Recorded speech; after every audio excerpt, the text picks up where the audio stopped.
Nossa conversa de hoje é com um engenheiro químico, Felipe Coutinho, que por 2 vezes presidiu a Associação dos Engenheiros da Petrobras e atualmente é o vice-presidente.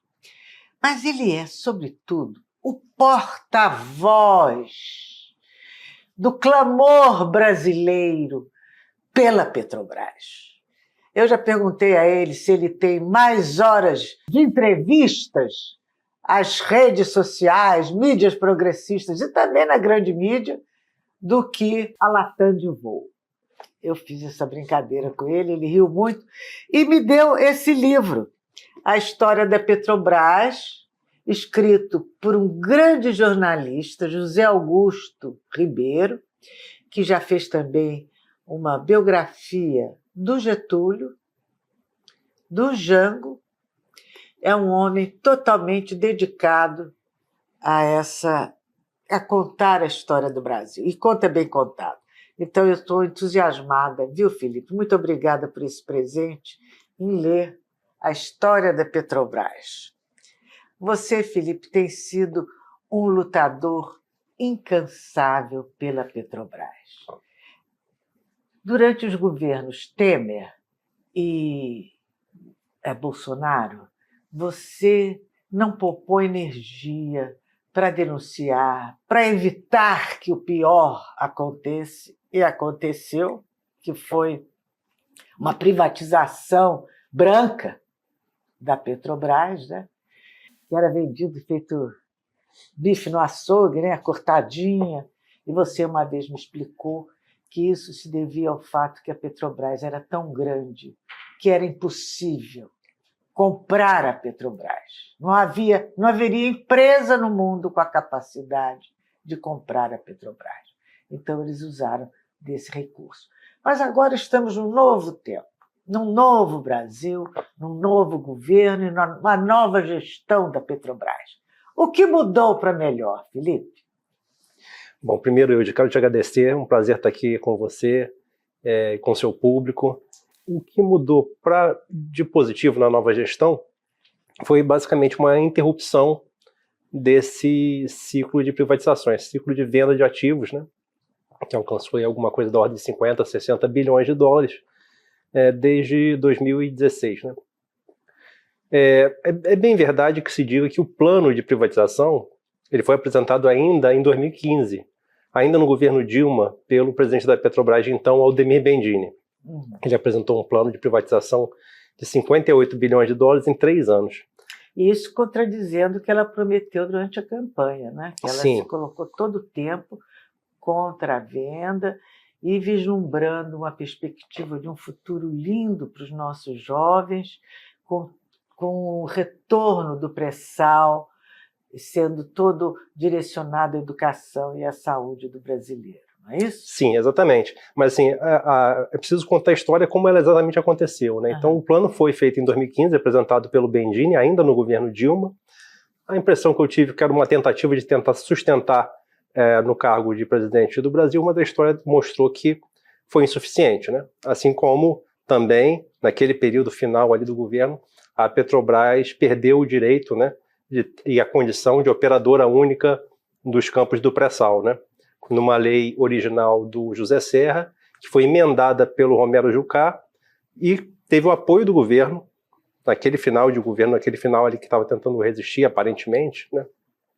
Naquele final de governo teve o apoio do governo Dilma, né? Nessa emenda do Jucá, na lei original do Serra, a serviços das multinacionais privadas, petrolíferas estrangeiras, em especial dos Estados Unidos, tudo muito bem revelado e documentado nos documentos vazados do consulado aqui do Rio, da relação íntima que esse consulado dos Estados Unidos no Rio tinha com o político José Serra, o senador, então senador. Né? Isso foi o Julian Assange? Foi um dos vazamentos daqueles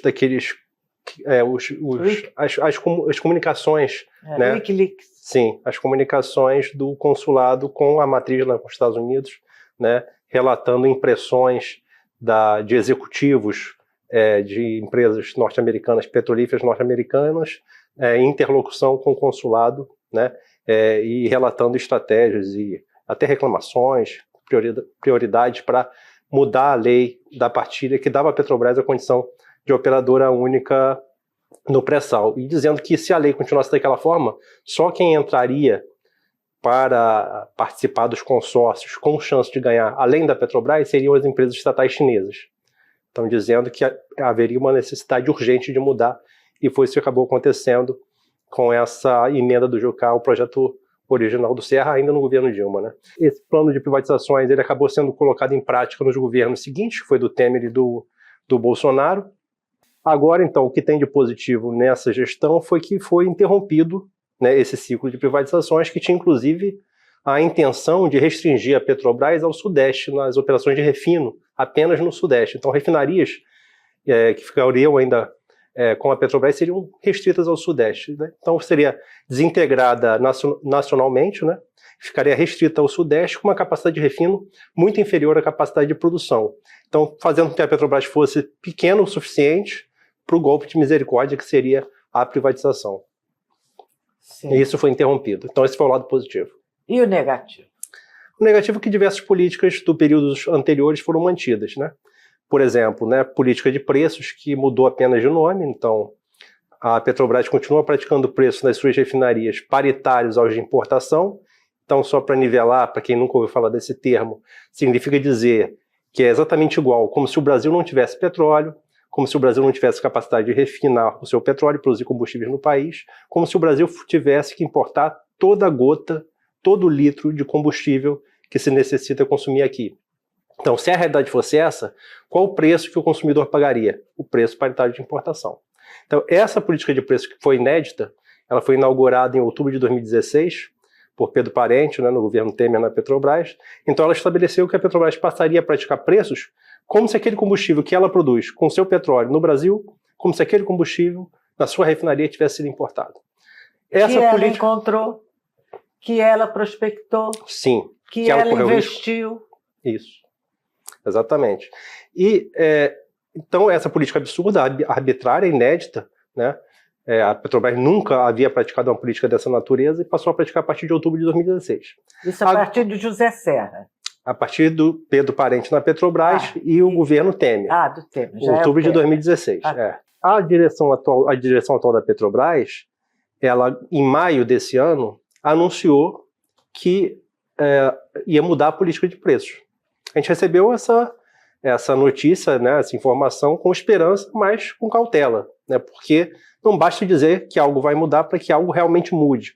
Não basta mudar o nome de alguma coisa para que essa coisa mude. Então, até descobri uma falácia que tem essa caracterização, né? Um tipo de falácia é essa, aquela que quando a pessoa muda o nome de algo e quer convencer, segundo seus argumentos, que aquela coisa que ela mudou de nome também mudou.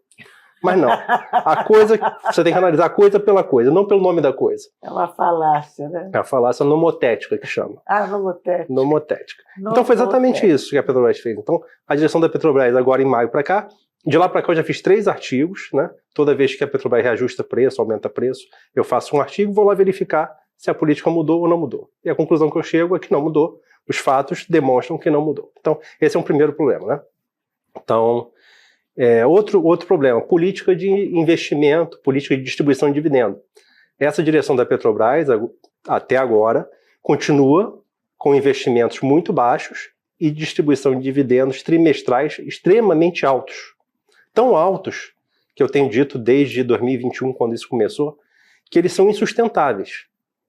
Mesmo que se deseje manter essa política de distribuição de dividendos, não é possível que ela seja mantida. Então, em algum momento, ela por si só, ela vai ser insustentável, vai deixar de ser praticada. Mas o problema disso acontecer é que quando isso acontecer, já vai ter havido um impacto enorme nas operações da Petrobras pelo baixo investimento, né? Então, você reduzindo investimento, né, a Petrobras tem projetado. Você reduz a produção, né? Reduz, você procura menos petróleo, não encontra na medida em que você esgota, e você também compromete a produção de futura de petróleo e a agregação de valor a ele, com as atividades de refino, transporte, comercialização, todas as outras, né?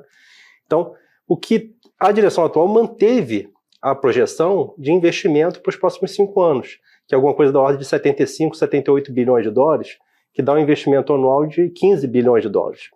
E isso é a projeção, não quer dizer que isso vai ser realizado, né? Inclusive, o que tem sido realizado é menos do que isso, né? Nesses 8 aí primeiros meses, 9 meses dessa gestão. Né? De investimento. De investimento. Então, para você ter uma ideia, investimento de 15 bilhões de dólares, que não é certo que aconteça, mas está no plano. 15 bilhões de dólares por ano é menor do que o investimento histórico da Petrobras de 1965 para cá. Quer dizer que eles fizeram um teto de gastos na Petrobras, é uma ponte para o passado, uma ponte para o governo Bolsonaro.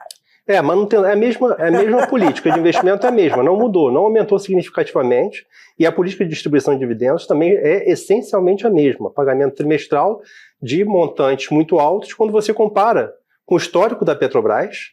Os meus artigos eu mostro esses dados, mostro o histórico, relação entre dividendos sobre investimento, como esses desde 2021 mantidos nessa atual gestão são extremamente altos em relação ao que a Petrobras praticou, e também na comparação com os pares, vamos dizer assim, as petrolíferas privadas com ações negociadas em bolsa, que têm as informações muito claras e transparentes. Também eu comparei com essas petrolíferas e cheguei à conclusão que a Petrobras está totalmente desproporcional, né? Isso compromete o futuro da empresa, né?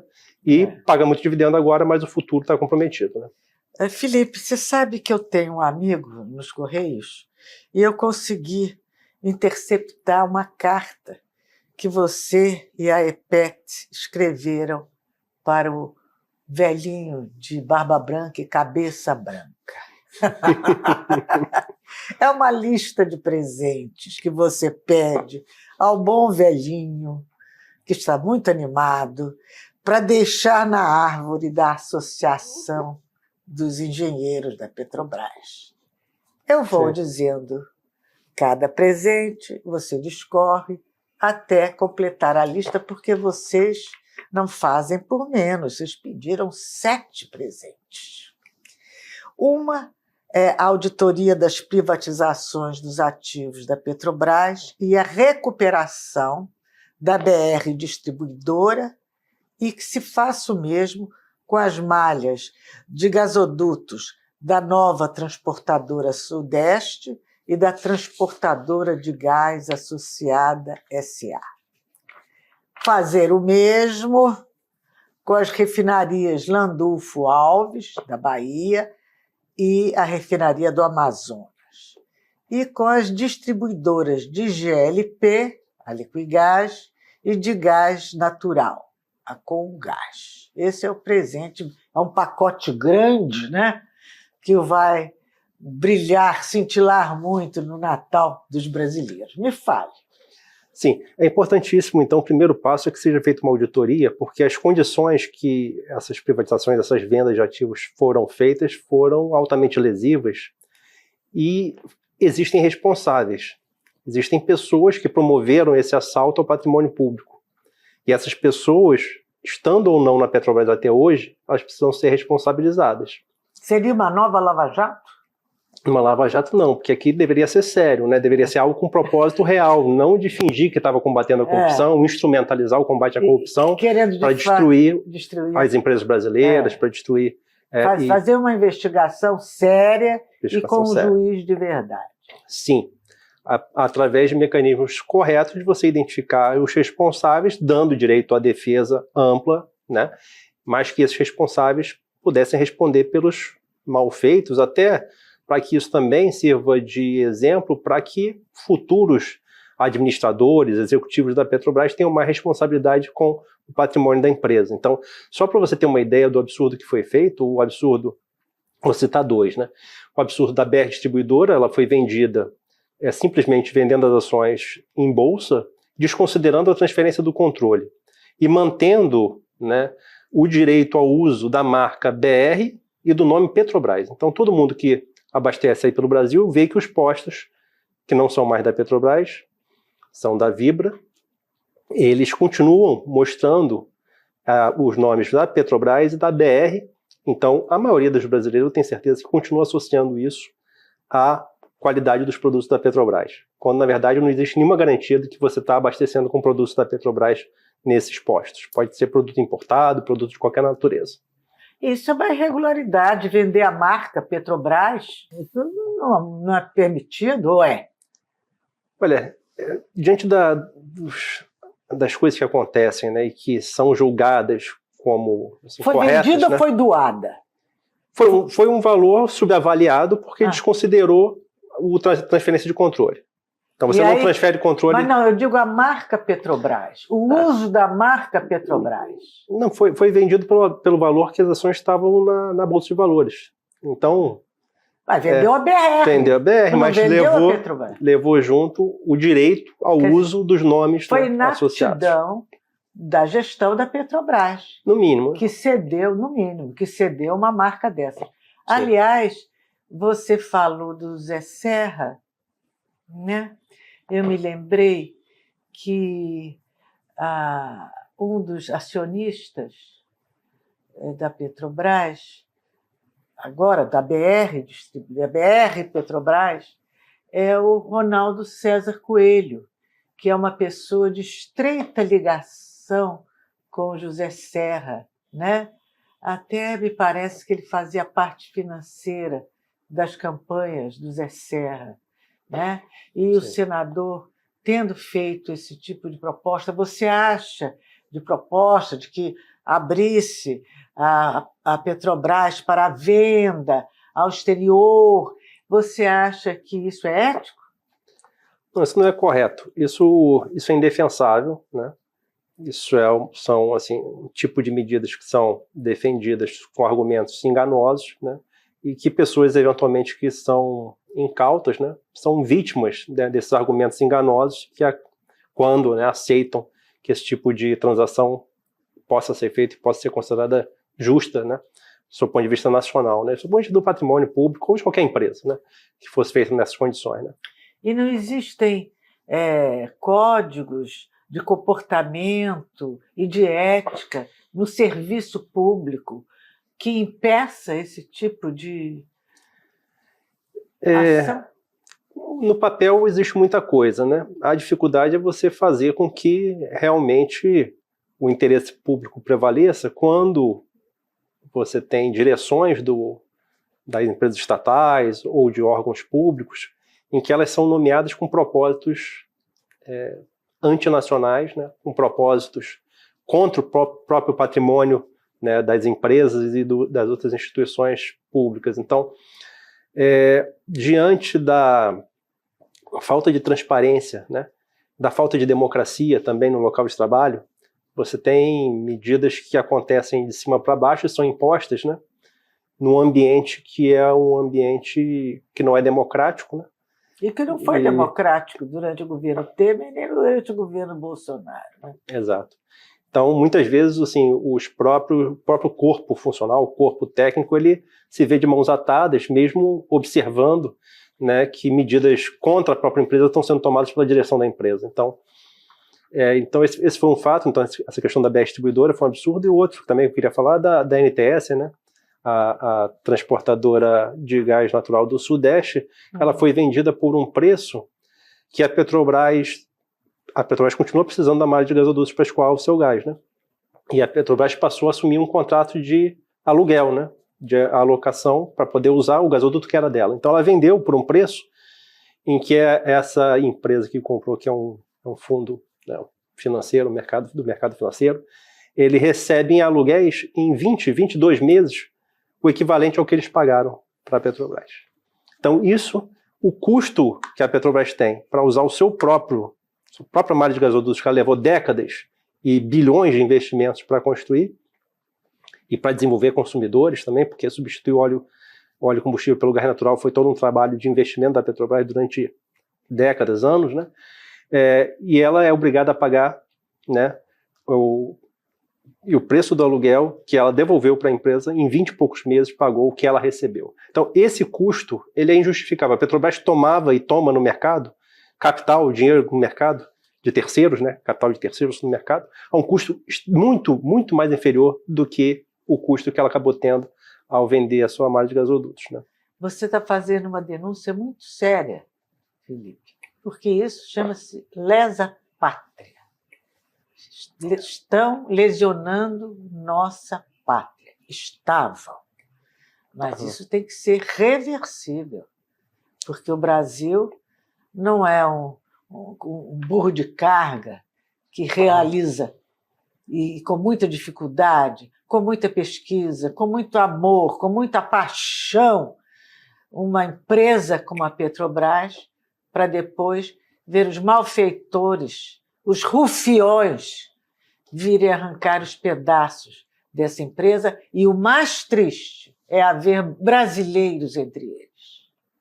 Agora, o seu segundo pedido para a árvore de Natal é a conclusão do segundo trem da refinaria Abreu e Lima, Pernambuco, e do Comperj, que é o Complexo Químico do Rio de Janeiro, além da ampliação do Parque de Refino.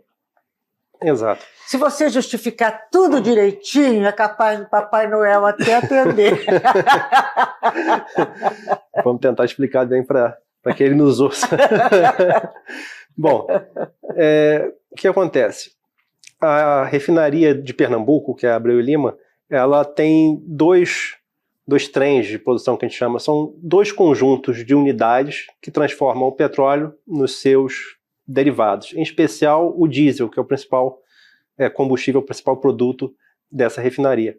A Petrobras concluiu o primeiro trem, mas ela tem o segundo trem, que está 80%, 85% construído, mas não terminaram, né? A Petrobras decidiu interromper, né? Então, eu espero que essa direção da Petrobras retome o mais rápido possível e acelere essa conclusão desse segundo trem, porque significa uma quantidade significativa, especialmente de diesel, produzido a partir do nosso petróleo, disponível para o mercado brasileiro. Hoje, se a Petrobras ocupasse plenamente seu parque de refino, ela seria capaz de produzir praticamente todo o diesel que é projetado, né, que a gente projeta que será consumido esse ano, né? Mas, eventualmente, será necessário uma importação residual da ordem de até 5%, considerando especialmente se o mercado brasileiro se aquecer e essa demanda de diesel for realmente mantida e até aumentada, o que a gente espera que aconteça, porque o Brasil ele consome muito pouca energia, né? E é necessário que a gente consuma mais energia per capita para que a gente consiga crescer e para que consiga se desenvolver, né, o índice de desenvolvimento humano como uma das métricas, né? Como as grandes nações, Estados Unidos, a China, consomem muito mais energia, né? Exato. Então é preciso aumentar o parque de refino, é preciso conter a exportação de petróleo cru e agregar valor a esse petróleo no Brasil para o nosso consumo. É isso que pode trazer crescimento e desenvolvimento para o Brasil. Certo. Terceiro, retomada e o aumento da produção de fertilizantes, biodiesel e etanol. Exato. Então, a Petrobras ela não deve se limitar à atuação, né, na produção de petróleo, né? Ela precisa participar cada vez mais, agregando valor a ele, e também em outras formas de energia, né? Porque, por exemplo, o etanol ele está 27,5% da gasolina é de etanol e ainda tem a venda do etanol anidro, né, para competindo aí com a gasolina. Então, a produção e o mercado do etanol no Brasil é muito grande para a Petrobras ficar fora dele. Então, eu defendo que a Petrobras participe da produção do etanol, concorrendo com outros produtores de etanol, e também do biodiesel, que já é 12% do diesel. E a Petrobras, através da Petrobras Biocombustível, já foi no passado a maior produtora de biodiesel no Brasil. Infelizmente, essa não é mais a realidade. A Petrobras Biocombustível quase foi vendida, não foi vendida, mas foi colocada entre os ativos à venda, né?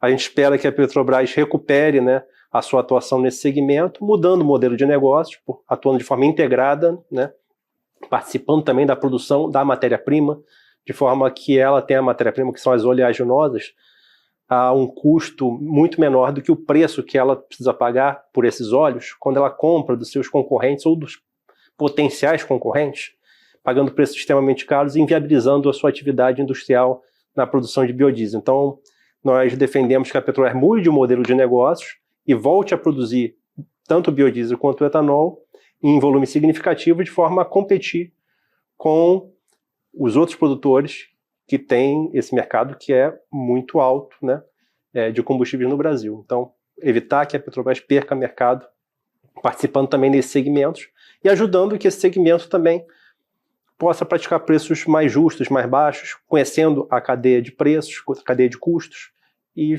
aumentando a competição, fazendo com que o preço ao consumidor possa chegar mais baixo nos combustíveis finais, né? Felipe, fala-se muito que o petróleo vai parar de ser usado como combustível, porque o combustível fóssil não está de acordo com o meio ambiente, com essa nova política preocupada com o verde, né? Sim. Quando é que vamos parar de ter o petróleo? Eu acho que nunca. Porque ele é muito melhor. O petróleo, o carvão, esses diabinhos do meio ambiente. Quando vamos parar de tê-los? Acontece o seguinte, como é que é a argumentação? A argumentação, né, desses defensores aí da substituição dos fósseis, né? Eles argumentam que os fósseis eles são prejudiciais ao clima, né? Eles argumentam que o gás carbônico, né, que é emitido a partir da queima dos combustíveis fósseis prejudica o meio ambiente.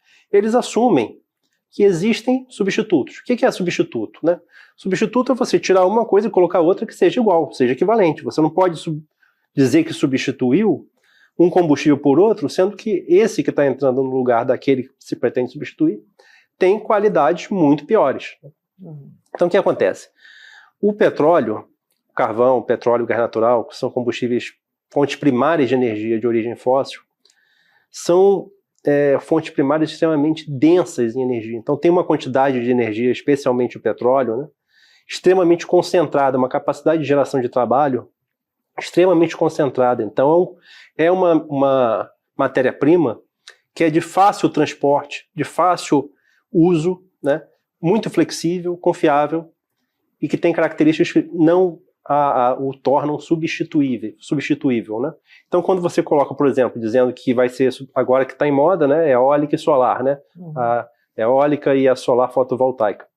Quando você compara essas fontes primárias de energia com o petróleo, você percebe que elas são de muito pior qualidade, são energias muito menos densas, que precisam de investimentos muito mais altos, precisam ser subsidiadas e não são confiáveis porque são intermitentes.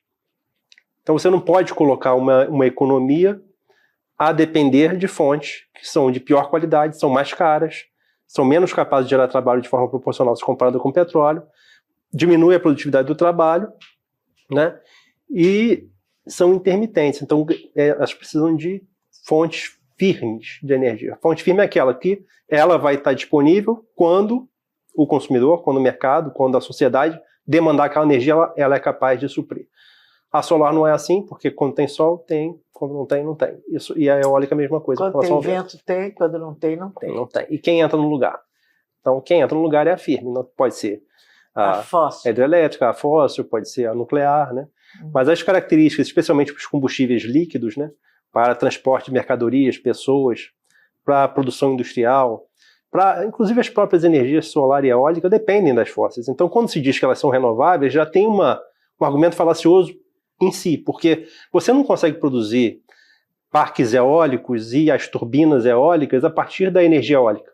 Tudo aquilo, aqueles metais, aquelas ligas, o concreto, o ferro, o cobre para transmitir a energia elétrica, tudo isso é obtido através de minerais e essas substâncias, especialmente os metais, são pouco concentrados na natureza. Você, para converter, fazer a mineração, para você extrair esses metais, para depois você fazer as ligas, você precisa de temperaturas e condições que só as energias fósseis te dão. Então você não consegue produzir, né, parques eólicos e turbinas eólicas a partir da energia eólica. Então só aí já demonstra que ela não é exatamente renovável, né? Mesma coisa os painéis solares, né, que também depende do sol. Depende do uma série de minerais, né, depende de vidro, né, que também vem da areia, que é convertido através da energia fóssil, né? Então, são fontes que são dependentes dos fósseis, não são confiáveis, são de pior qualidade. Então, e essa desinformação, ela é distribuída com o fim de poder oprimir ainda mais os povos que produzem petróleo? Porque se o petróleo fosse tão substituível, não se estava atirando bombas ainda em tantos países, sobre tantas populações. Exatamente. Então, os países mais desenvolvidos produziram muito petróleo e ainda produzem muito petróleo, consumiram e ainda consomem muito petróleo. O que aconteceu? Eles esgotaram as suas reservas primeiro, né? Hoje, os países que são detentores das principais reservas de petróleo são países que não são do centro do capitalismo, não são do Atlântico Norte, né? Esses países são, via de regra, né, dependentes da importação do petróleo dos outros, né? Então, é útil, nesse momento, você trazer esse argumento, né, essa instrumentalização da defesa do meio ambiente. Você instrumentaliza essa causa, que ela é justa e ela é cara para todos nós, para fins que não são fáceis assim, de se assumir, né? Então, são fins que tem que ficar em segredo. Qual é a finalidade? A finalidade é que, quando o brasileiro ou outros países, ou população de outros países que são ricos em petróleo, tem bastante reservas, quando as populações desses países se convencem que os seus recursos não têm valor, que os seus recursos são um mico, que é algo que precisa ser usado o quanto antes, porque vai perder totalmente a utilidade, né, o valor, o preço, etc. Quando eles são convencidos disso, eles permitem que seja exportado o petróleo dos seus países por multinacionais estrangeiras em condições lesivas, né? E de forma a que isso seja feito sem nenhuma contrapartida, sem nenhuma cobrança de quem é responsável por isso. Então, por exemplo, hoje é exportado do Brasil 1,5 milhão de barris de petróleo por dia, todo dia, o que representa 45% da produção nacional. Está sendo exportado, e mais de 60% por multinacional estrangeira. Enquanto isso, grande parte da população continua comprando esse discurso falacioso de que o petróleo não vai ter mais utilidade, que o importante são as energias ditas renováveis, que não são renováveis, né, por conta da defesa de uma coisa que é cara para todos nós, que é a defesa do meio ambiente. Então, é a instrumentalização de uma causa cara para uma finalidade indefensável. E aí nós vemos essa polêmica lá no Amazonas, no Rio, né, com o desejo de uma exploração e os ambientalistas se combatendo, né? O que você acha disso? Eu acho um absurdo o Brasil não poder procurar as suas riquezas, né? A Petrobras, ela já produz há décadas petróleo e gás natural no Amazonas, né? Na floresta amazônica e no estado do Amazonas, no meio da floresta, e sem nenhuma consequência ambiental que tenha sido digno de nota. Então, a Petrobras já demonstrou historicamente a sua competência de procurar e produzir petróleo, né, e sem colocar em risco a natureza. Então, esses ambientalistas, né, o que eles têm repetido é um argumento que é útil para as corporações petrolíferas estrangeiras que têm as suas prioridades, né? Então, ali do lado, por exemplo, na Guiana, do lado dessa margem equatorial brasileira, vão explorar por lá. Já estão explorando. Já tem uma produção gigantesca, né, com destaque para a Exxon. A prioridade da Exxon hoje no mundo é a produção de petróleo na Guiana, que está ali do lado. É provável, é possível, eu posso especular, que ele esteja captando petróleo do lado de cá. Pode ser também, mas que eles tenham a intenção de priorizar hoje a Guiana e amanhã a margem equatorial brasileira. Então talvez não seja de interesse da Exxon que a Petrobras comece a procurar o petróleo do nosso lado da fronteira hoje. Pode ser que seja do interesse dela que ela venha fazer isso amanhã. Então, é possível que esses interesses aí, que esses porta-vozes desses interesses, muitas vezes podem ter consciência disso, podem não ter, podem ser simplesmente descuidados, mas é isso que está em jogo. O Brasil deve ter o direito de procurar o petróleo onde quer que ele esteja e deve decidir também a velocidade de explorá-lo, né? Eu queria que vocês prestassem atenção no que ele está dizendo, porque é muito grave. A nossa boa-fé, muitas vezes, aceitando os argumentos, os primeiros argumentos que vêm da grande mídia, e ela mesma participa de todo esse conluio, de todos esses interesses do capital, de toda essa trama para tirar o máximo possível do nosso país em proveito de algumas empresas, em proveito de outras nações. Essa entrevista com o Felipe está muito boa, muito ilustrativa para quem não acompanha no dia a dia esse tipo de preocupação, para que nós tenhamos consciência de que, como nós somos usados e enganados por uma mídia que tem o objetivo principal de informar, não de nos enganar. Não é, Felipe? Exatamente. Então, assim, são assim, instrumentalizados, né? Aspectos que são caros a todos nós. Então, todos nós queremos que o meio ambiente seja preservado. É importante para a humanidade que isso aconteça.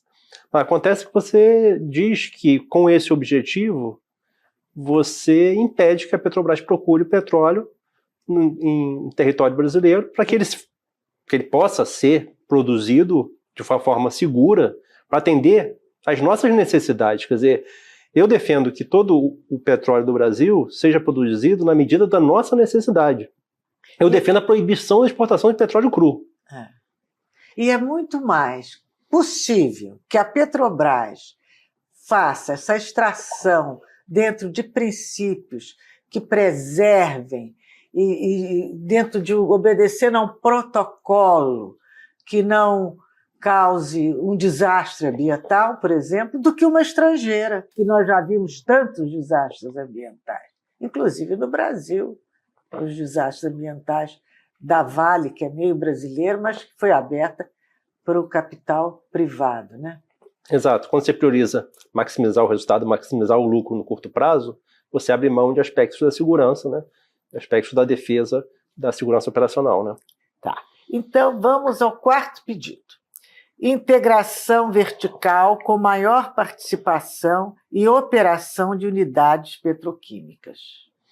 Exato. Então, a Petrobras, ela reduziu muito a sua participação na petroquímica, né, na produção de petroquímicos básicos, na produção de polímeros, né, na produção desses produtos de terceira geração, a quarta geração, né, que são produtos que agregam mais valor ao petróleo, né, e é essencial que a Petrobras, como a maioria das petrolíferas pelo mundo, que ela tenha uma atuação integrada que chegue até a petroquímica, chegue até mesmo os químicos, né, produtos especiais com maior valor agregado, para que a gente possa garantir que o nosso petróleo seja usado da melhor forma possível, né, da forma mais responsável possível, né, que a gente não desperdice o petróleo, que é algo tão valioso, né, que a gente impeça, inclusive, a exportação de volumes crescentes de petróleo cru brasileiro. Então, eu defendo que a exportação de petróleo cru deveria ser taxada severamente, limitada severamente ou até proibida. O melhor seria que ela fosse proibida, né, de forma a garantir que o petróleo fosse produzido na medida que a gente usasse ele no Brasil. Porque o que promove o desenvolvimento não é vender matéria-prima com pouco valor agregado, né, aproveitando ciclos de preços, né, que podem não ser duradouros, né. O melhor uso para as matérias-primas, especialmente aquelas tão valiosas quanto o petróleo, é você transformar esse petróleo e usar esse petróleo no país. O Brasil, o consumo médio per capita do brasileiro é 4, 5 vezes menor do que o consumo dos países desenvolvidos, seja da América do Norte, seja da Europa Ocidental, o Japão, ou mesmo a Austrália. Então é importante que o Brasil aumente seu consumo de energia. E você, colocando isso em perspectiva, a avaliação que eu tenho é que o pré-sal nem é tão grande assim. Que o pré-sal, os volumes recuperáveis do pré-sal, que não são ainda plenamente conhecidos, mas que podem ser estimados, eles são muito grandes, esses volumes, se você compara com as descobertas recentes. Mas se você compara com as necessidades não atendidas, né, da população brasileira, essas reservas são relativamente pequenas, e o Brasil deveria estar tomando cuidado, tendo ciência desse fato, e evitando que ela estivesse tendo uma exploração quase que do tipo colonial, uma exploração do tipo colonial, primária exportadora por multinacional estrangeira. Você diz que atualmente nós ainda estamos mantendo essa prática de exportação do óleo cru e que nos conduz na direção de um caminho colonial que foi instituído na época do Temer e do Bolsonaro, né? Sim, foi muito acelerado na época do Temer, né? E pelo Bolsonaro também. Então aceleraram a realização dos leilões, concederam esses direitos exploratórios de produção, e as multinacionais estrangeiras com uma participação muito maior em relação à Petrobras foram adquirindo esses direitos e colocando em marcha a produção, e essa produção, em descompasso com nossa necessidade de consumo, gerou a exportação de quase metade do petróleo que é produzido no Brasil, e 60%, mais de 60% por multinacional estrangeira. Então, qual país continental como o Brasil, populoso como o Brasil, se desenvolveu exportando produto primário por multinacional estrangeira? Isso não existe experiência no mundo disso. Então, a gente está perdendo essa oportunidade quando a gente deveria desmontar tudo isso que foi construído e foi posto em marcha. A gente deveria reverter tudo isso para que a gente garantisse que o petróleo do Brasil fosse usado em favor dos brasileiros, em favor do nosso desenvolvimento soberano. Agora, você também fala... isso nós já falamos, da alteração da política de preço, né? Então, esse era o 5º pedido.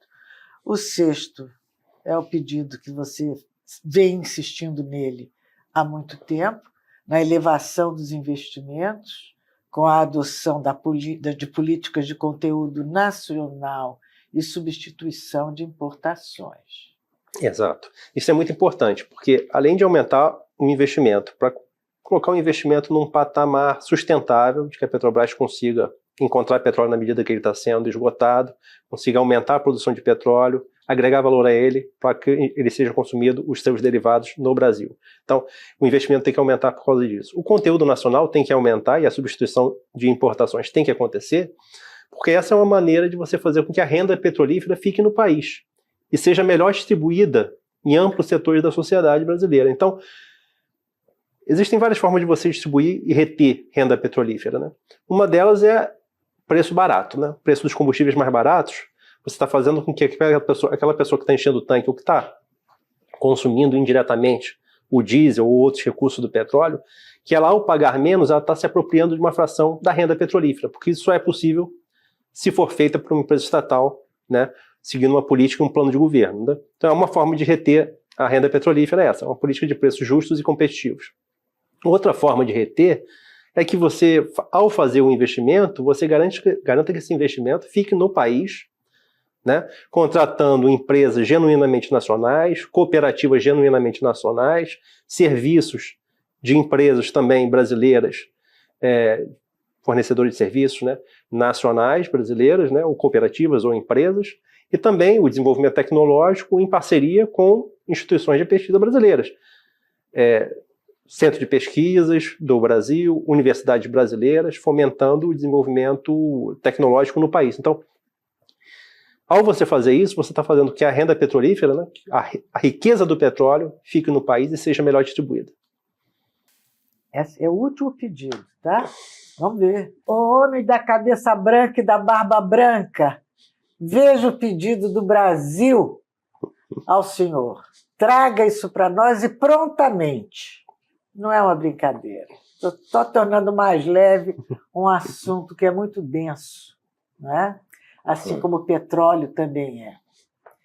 Apesar de que o óleo leve é o melhor. Né? É o intermediário com o melhor. Quando é muito leve também não é bom. Né? Ah, não? Não. Inclusive o petróleo que os Estados Unidos têm produzido bastante, né? Apesar de ainda ser dependente da importação, os Estados Unidos acelerou bastante a produção, mas a qualidade do petróleo que eles produzem é um petróleo ruim, em termos qualitativos, por ser muito leve. Né? Então, muitas vezes eles têm, inclusive, que exportar esse petróleo leve para poder substituir pelo intermediário, né? O intermediário é aquele que produz mais facilmente diesel e gasolina. Como, né? Tudo na vida, né? O intermediário é o... Isso. É o melhor. O último pedido. A lei do estabelecimento de um Plano Nacional de Pesquisa e Desenvolvimento em Energias Potencialmente Renováveis sob a liderança da Petrobras. Esse Plano Nacional de Pesquisas e Desenvolvimento. Então, assim, eu estou defendendo o valor que o petróleo tem para que a gente evite entregar ele de mão beijada como tem sido feito. Não sou eu nem você que estamos entregando, mas estão entregando. Né? E nós estamos aqui lutando para que a população tome consciência e que evite que outros usem, né, dos recursos nacionais, naturais e brasileiros e alienem esse patrimônio de uma forma irresponsável. Então é isso que a gente está defendendo. As energias potencialmente renováveis, elas precisam ser conhecidas. Elas precisam ser desenvolvidas e você precisa escolher entre elas aquelas que são melhores. Explicar o porquê e saber comparar com o petróleo. Porque quando você faz isso, você reconhece o valor do petróleo. A Petrobras ela não pode abrir mão de participar desse segmento, né, da produção das energias potencialmente renováveis, deixando, né, a própria empresa e a população brasileira vulneráveis a discursos que não são corretos, são oportunistas. Agora, Felipe, você dedica, eu acho, 24 horas do seu dia, nem tanto, porque você tem a hora que você trabalha, né? Mas quase a essa cruzada que você empreende em defesa da Petrobras, em defesa das energias brasileiras, né? E você faz isso em prejuízo, talvez até, da sua saúde. Você toma algum remédio para se manter nessa vitalidade, nesse vigor? E também observando tantos ataques violentos, tantos golpes baixos, tantas rasteiras na soberania brasileira? Na verdade, sim. Eu, às vezes, eu não me sinto muito bem, dependendo do que eu estou... da situação, né, do momento que a gente está vivendo. Às vezes não que eu fique doente, mas eu sinto assim, não me sinto muito bem, mas isso passa, né? Às vezes eu realmente não me sinto muito bem assim fisicamente por conta das coisas que têm acontecido, né, na Petrobras e no Brasil, mas isso depois de uma noite de sono ou depois de um descanso eu consigo me recuperar. Você é engenheiro químico, né? Sim. E você trabalha em que área da Petrobras? Sim. Eu trabalho na área de projetos, na área de engenharia, né? Trabalhei uma parte da minha carreira na Petrobras no CENPES, né? No Centro de Pesquisas, né? Então, basicamente, trabalhando com desenvolvimento de processos, né?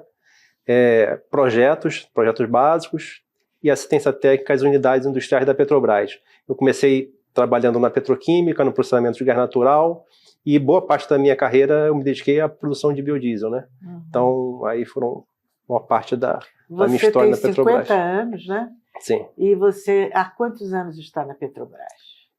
Eu estou na Petrobras desde 97, quando eu entrei como engenheiro químico terceirizado e como petroleiro concursado a partir de 2000. Então, entre 23 e 26 anos, aí, depende se você... Quer dizer, a sua vida profissional toda, né? Sim, logo depois que eu me formei. Você é casado, Felipe? Sou casado. Você, quando chega em casa, você conversa com a sua mulher sobre a Petrobras? Ela trabalha na Petrobras. Vocês têm filhos? Temos. E eles já sabem falar Petrobras? Já sabe. Minha filha mais velha vai fazer engenharia química e eu tenho certeza que ela vai trabalhar na Petrobras. Quantos anos ela tem? Está com 18. E a outra? Outro filho? 15, vai fazer 16. 2 meninas. Ah, 2 meninas. E elas também já estão totalmente por dentro de tudo que se refere à Petrobras? Mais do que adolescentes comuns aí, que não estão expostos a mim. Agora, você não acha que a gente, estando sujeito a essas aves de rapina que sobrevoam a Petrobras, que sobrevoam as estatais brasileiras, sobrevoam o bem-estar do brasileiro, já não era hora da Petrobras fazer uma campanha esclarecedora, com os recursos que ela tem, sobre a situação da Petrobras, as mentiras que foram pregadas sobre a Petrobras, dizendo que ela estava quebrada, e que depois nunca a verdade é restabelecida, porque se você não volta a esse assunto, se você não retifica, se não lhe é pedido um direito de resposta, isso se consolida como uma verdade. Não é a hora também de você, além de fazer essa campanha através dos espaços que lhe são oferecidos, vocês também solicitarem, exigirem e pontuarem na Petrobras o seu desejo de que seja feita uma campanha nacional nesse sentido? Acho que seria muito, muito importante que isso fosse feito, quer dizer, uma campanha de comunicação, né? Tanto com a população quanto com segmentos da sociedade, políticos, Congresso Nacional. Os próprios jornalistas desinformados. Tem sempre uma voz da imprensa que influencia os demais. Porque hoje, com o Google, ninguém mais faz pesquisa.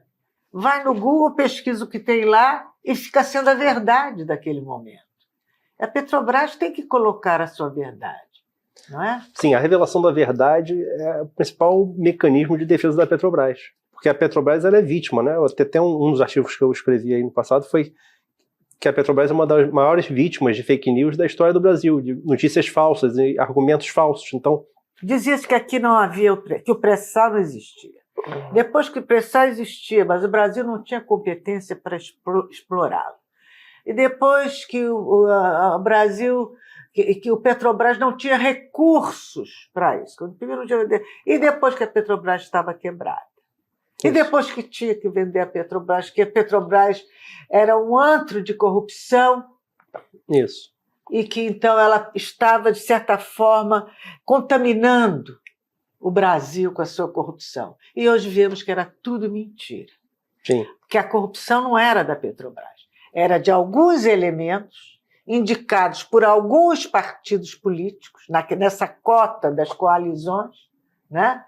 E de empresas externas à Petrobras. E, no entanto, a prejudicada, a que pagou multa, a que ficou, como é que se diz, suja na praça, foi a Petrobras. Uma empresa tão importante, não é, Felipe? Sim, a Petrobras foi vítima do processo de corrupção e foi vítima do processo do suposto combate à corrupção. Então, tanto o suposto combate à corrupção quanto a própria corrupção vitimaram principalmente a Petrobras.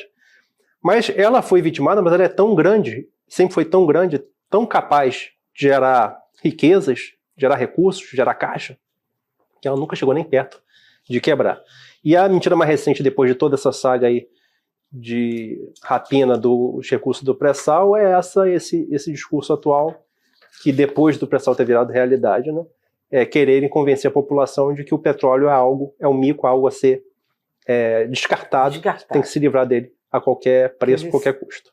Eles sempre tiram da cartola um argumento que favoreça as suas ambições, né? Em detrimento do país e do povo brasileiro. Vamos dar uma pausa? Você está gostando, Felipe, da entrevista? Muito boa, excelente. Porque tem que ser didática, eu acho. Claro, claro. O 247 é um canal informativo muito importante. Eu acho que com essas duas a gente mata os 10 minutos. Tá bom. Tá bom, deixa eu só tomar o meu cafezinho. Fique à vontade. Tô bonitinha? Cadê ela? Ótimo. Deixa eu só ver a sua blusa aí. As pessoas falam que eu sou chique, agora tem que corresponder. Quando quiser. Felipe, o que é uma transição energética justa? Esse termo transição energética, primeiro ponto, a gente precisa entender o que é exatamente isso. Porque o senso comum que eu percebo, que eu leio, que eu entendo que as pessoas, quando elas tratam desse tema, o que elas pensam, né? Elas pensam que a transição energética é a substituição de uma fonte por outra fonte. Então, uma fonte, por exemplo, petróleo, gás natural e carvão vão deixar de ser usados e vão entrar outras no lugar, né? Vai entrar a eólica, a solar fotovoltaica, o hidrogênio. Eles falam hidrogênio. Aí já é um erro, porque o hidrogênio não é a fonte primária de energia. O hidrogênio é o meio de transporte da energia, né? Seria o equivalente à energia elétrica, né? Então, para produzir hidrogênio, você precisa de uma fonte primária. Então, mas colocam também o hidrogênio nesse rol, indevidamente, mas colocam. Mas o que acontece historicamente é que a transição energética não acontece assim. A gente não deixa de consumir algumas fontes primárias e passa a consumir outras. Na verdade, o que a humanidade vem fazendo é acumulando diversas fontes primárias de energia, né? Então, por exemplo, as energias que eram usadas primariamente, né, mais tempo atrás, antes da descoberta do uso do petróleo, era, por exemplo, a energia da biomassa, né, o carvão, né, carvão vegetal, né, a energia dos ventos, né, nos moinhos, no transporte, né, a energia solar também era usada, a energia da biomassa. Tudo isso já vinha sendo usado. E a gente vai usando mais e vai colocando sobre essas fontes primárias outras. Coloca o carvão na Revolução Industrial, depois coloca o petróleo, coloca o gás natural e vai empilhando outras fontes primárias de energia. Então a transição energética ela não é uma simples substituição, ela é um acúmulo de diferentes fontes primárias, né? Essas mudanças da participação relativa de cada uma dessas fontes, as mudanças não acontecem rapidamente, elas são transições extremamente lentas, né? Então a transição energética, primeiro ponto, é isso, ela é lenta e ela não se trata de substituir, se trata de empilhar diversas fontes primárias de energia. Hoje o petróleo, o carvão, o gás natural, que são os fósseis, representam 80% a 85% de tudo que é consumido de energia primária no mundo. E as fontes potencialmente renováveis, apesar de terem crescido recentemente, ainda representam muito pouco. Alguma coisa da ordem de 4% eólica e solar, por exemplo. A transição energética justa, ela precisa primeiro passar pelo entendimento do que é a transição. Ela é lenta e ela não é substituição, é acúmulo, empilhamento de diversas fontes primárias. E o segundo ponto é o seguinte, para que a transição energética seja justa, você precisa ter o consumo per capita de energia entre os países e entre as frações das populações dentro de cada país também de forma mais justa. Então o que a gente tem no mundo? Um consumo desigual.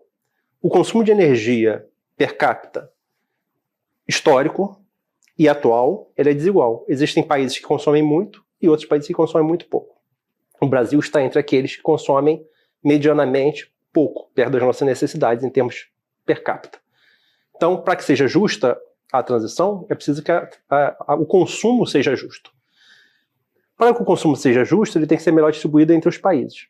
E também precisa ser melhor distribuído dentro de cada país, porque as parcelas mais ricas das populações, dentro de cada país e entre os países, consomem muito mais energia do que as parcelas mais pobres.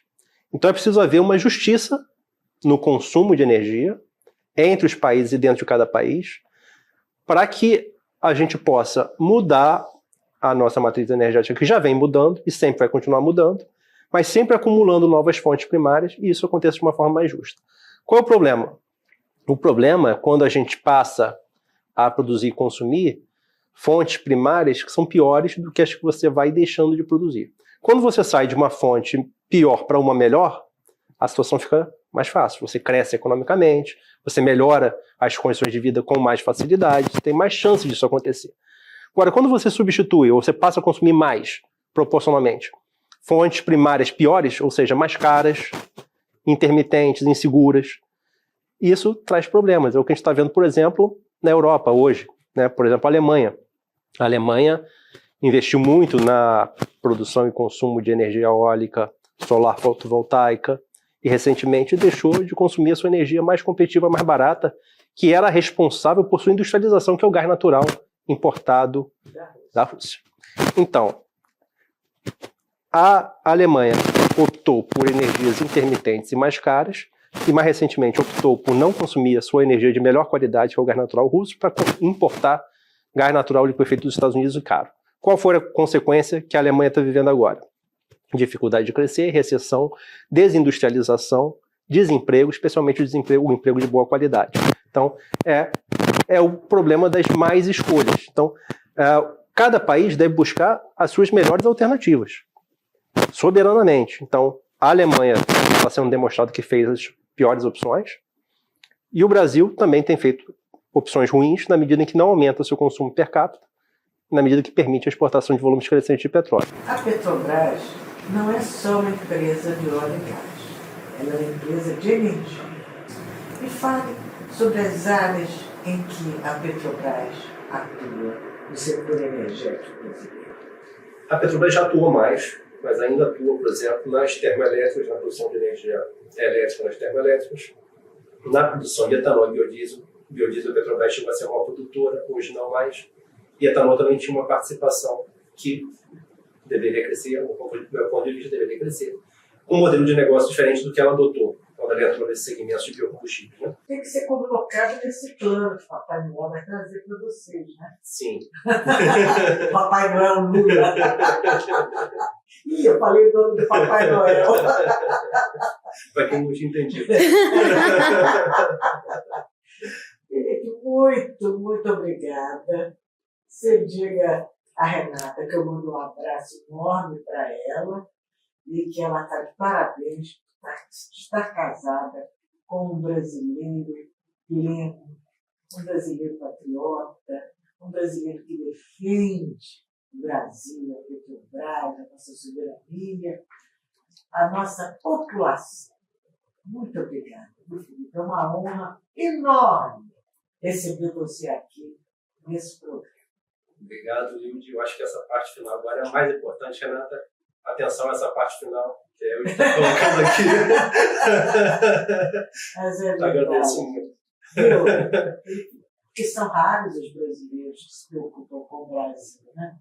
E depois a vida também é tão complicada, nossa vida aqui é tão difícil para tantas pessoas, que às vezes elas não têm nem a oportunidade de serem grandes.